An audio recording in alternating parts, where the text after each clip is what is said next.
Finally આપણે તૈયાર થઈ ગયા છીએ ને આપણે જવાનું છે રામ ભગવાનના મંદિરે લોટી પધરાવવા.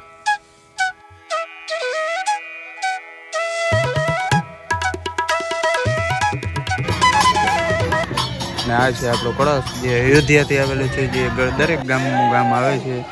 અને આપણી રેલી છે આ જે રામ ભગવાનનો કળશ એ આપણા ગામમાં જ આપણા રામ મંદિરે પહોંચાડવાનો છે.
તો ફાઇનલી આપણે પહોંચી ગયા રામ ભગવાનના મંદિરે. તમે જોઈ શકો છો કે સામે રામ મંદિર ભગવાનનું મંદિર છે, જેમાં આપણે આ કળશ પધરાવવાનો છે.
ફાઇનલી કળશ રામ ભગવાનને અર્પિત કરી અને આરતી છેલ્લી આપણે કરી અને ભગવાનને આપણે એવી પ્રાર્થના કરીશું કે હે ભગવાન રામ, અમારા અયોધ્યા મંદિર જે બને છે તમારામાં, તે કોઈ પણ અડચણ વિના શુભકામના સરસ મજાની પૂરી થાય એવી તમને પ્રાર્થના કરી અને દીકરીઓને સરપંચ છે એ લાણી આપી અને આ કાર્યક્રમ પૂરો કરે છે.